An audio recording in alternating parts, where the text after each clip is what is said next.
Selamat datang di video pembelajaran kelas 3. Jangan lupa subscribe, share, and like ya, agar Miss Lia semakin semangat membuat video kreatif lainnya. Di video pembelajaran kali ini, kita akan belajar tematik di tema 3, subtema 1, pembelajaran keempat. Kita simak bersama-sama yuk videonya. Selamat menyaksikan. Assalamualaikum warahmatullahi wabarakatuh. Materi yang akan kita pelajari hari ini yang pertama, benda-benda dari plastik.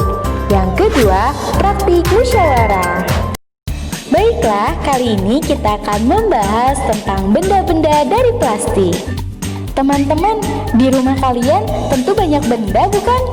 Nah, kira-kira adakah benda-benda di rumah kalian yang terbuat dari plastik? Pasti ada ya teman-teman, banyak sekali alat rumah tangga yang terbuat dari plastik. Contohnya ada ember, gayung, gelas, piring, dan sendok sayur. Bahkan botol air minum dan kantong kemasan juga terbuat dari plastik loh teman-teman. Kenapa ya banyak sekali benda-benda yang dibuat dari plastik? Kenapa ya? Hal itu karena plastik merupakan bahan yang murah dan tahan lama. Bahan plastik bersifat tidak tembus air atau tidak menyerap air. Selain itu, plastik juga mudah dibentuk dan ringan. Itulah sebabnya kenapa plastik dibuat menjadi berbagai benda. Teman-teman, plastik itu sangat bermanfaat ya bagi kehidupan manusia. Tetapi kalian tahu tidak, ternyata plastik juga dapat menimbulkan masalah loh. Apa ya masalahnya? Masalahnya, plastik sangat sulit terurai secara alami. Perlu waktu puluhan bahkan ratusan tahun supaya plastik itu bisa terurai. Teman-teman, kita simak bersama-sama yuk macam-macam benda dan waktu yang diperlukan untuk terurai secara alami. Di sini ada benda kulit jeruk dan juga kulit pisang. Kira-kira berapa lama ya waktu yang diperlukan untuk terurai secara alami? Nah, untuk kulit jeruk dan kulit pisang butuh 2-5 minggu sampai benda tersebut terurai secara alami. Selanjutnya ada benda kardus. Nah, kardus ini butuh waktu 3 bulan sampai terurai secara alami. Kemudian yang ketiga ada kantong plastik atau kresek. Nah, kira-kira waktu yang diperlukan berapa lama ya?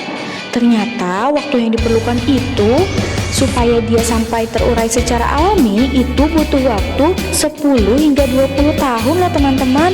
Wah, lama sekali ya terurainya kantong plastik ini. Benda yang selanjutnya yaitu kaleng minuman aluminium. Teman-teman, kalian pernah tidak minum minuman kaleng yang terbuat dari aluminium? Nah, kalian tahu tidak? Ternyata kaleng minuman aluminium ini akan terurai secara alami dalam jangka waktu 80 hingga 100 tahun loh teman-teman. Wah, lama sekali ya, hingga 100 tahun.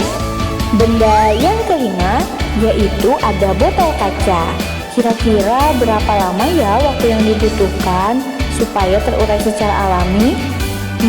Ternyata botol kaca itu butuh waktu selama 1 juta tahun loh teman-teman supaya bisa terurai secara alami. Wah, lama sekali ya 1 juta tahun. Benda yang keenam yaitu styrofoam. Nah, kalian pasti sering melihat ya styrofoam ini. Teman-teman, kalian tahu tidak? Ternyata styrofoam ini tidak dapat diuraikan. Wah, nah mulai dari sekarang, mari kita kurangi menggunakan styrofoam ya teman-teman. Karena styrofoam itu tidak bisa diuraikan. Teman-teman, coba kalian perhatikan waktu yang diperlukan plastik untuk terurai secara alami. Nah, bayangkan kalian membuang sebuah kantong plastik sekarang. Nah, kantong plastik yang kalian buang itu akan terurai setelah 10-20 tahun yang akan datang.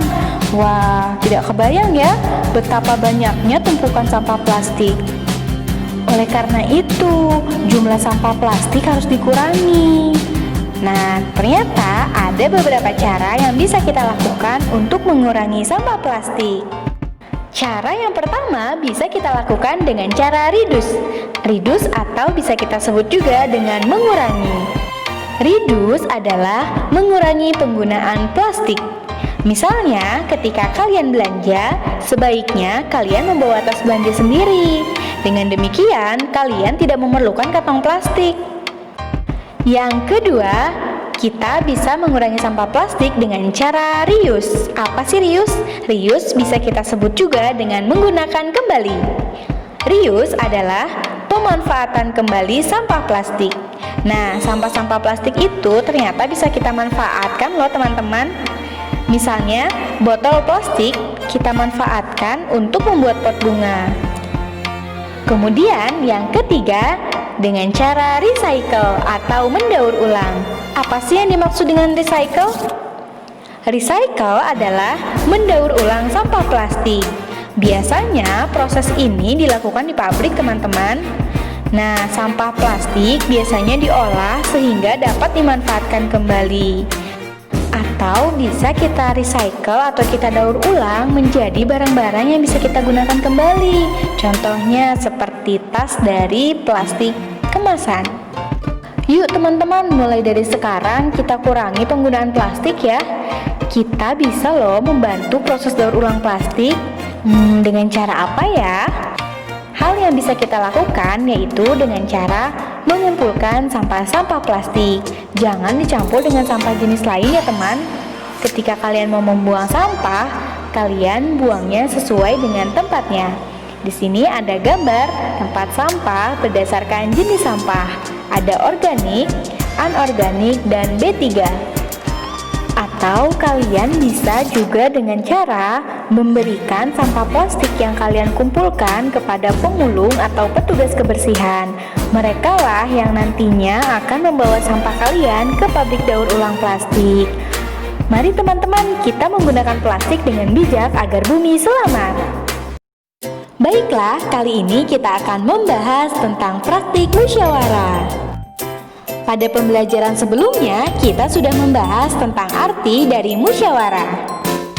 Teman-teman, kalian tahu tidak apa ya yang akan terjadi jika keputusan langsung diambil tanpa musyawarah sebelumnya? Apa ya? Jika suatu keputusan tidak dilakukan dengan cara musyawarah, maka hal yang terjadi adalah perbedaan pendapat dan kemudian bisa terjadi pertengkaran. Kira-kira kalian tahu tidak mengapa ya perlu musyawarah dalam mengambil keputusan bersama? Karena adanya musyawarah membuat suatu keputusan menjadi puas. Karena beberapa pihak telah menuangkan pendapat masing-masing, sehingga tercipta suatu hal yang telah dimusyawarahkan. Nah teman-teman, karena sekarang kondisi kita sedang seperti ini, kita tidak bisa melakukan praktik musyawarah secara langsung ya. Akan tetapi jangan khawatir, kita masih bisa melakukan praktik musyawarah dengan cara musyawarah daring. Ketika melakukan praktik musyawarah daring, setiap peserta wajib mengeluarkan pendapatnya masing-masing. Jarak yang jauh tidak menjadikan halangan untuk kita bermusyawarah teman-teman, asalkan memiliki koneksi internet dan juga peserta musyawarahnya tepat waktu. Contohnya seperti ketika kita sedang melakukan Google Meet. Nah, ketika kita Google Meet, diusahakan kita bergabungnya tepat waktu ya teman-teman, supaya kita bisa berdiskusi atau kita bisa melakukan musyawarah secara daring dan kita bisa mendengarkan pendapat masing-masing. Ketika musyawarah, usahakan ketika menyampaikan pendapat menggunakan bahasa yang baik ya teman-teman. Kita tetap harus menjaga sikap.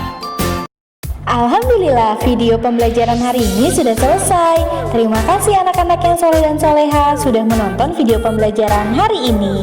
Tetap semangat ya, tetap jaga kesehatan. Sampai jumpa di video pembelajaran selanjutnya. Wassalamualaikum warahmatullahi wabarakatuh.